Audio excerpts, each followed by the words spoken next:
So mga boss ko, dito na naman ang aking idol for the 5 times na transaction. So binayday ko na naman kanina. Na-harbor na naman sa akin ng tropa from Cabanatuan. Yan o. Boss Mike, no?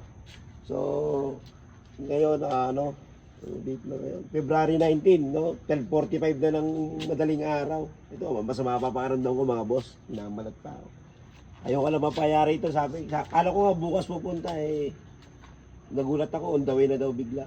Boss, konting nga lang sa sa transaction natin. Ganun pa rin. Napakadaling kausap, hindi pa nagbabago. Sipin nyo mga boss, pang-5 na to, dapat 6 na to eh. Kasi binito ko sa kanya isang Fortuner. Medyo nagbumuni-muni ngayon.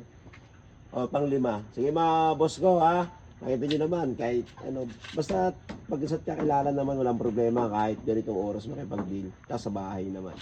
Sige mga boss ko, maraming salamat. Good night. Tol Mike, ayan uwi na ng Nueva Ecija. Ayun service nila. Yung oras na 12:59 na.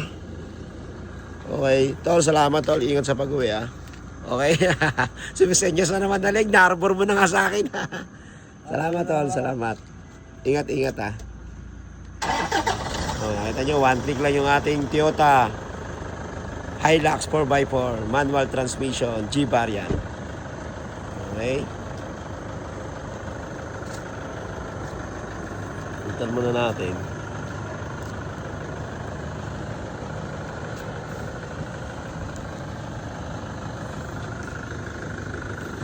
Sige tol, salamat. Okay. Sold. Toyota Hilux 2012 4x4 manual transmission. Thank you Lord.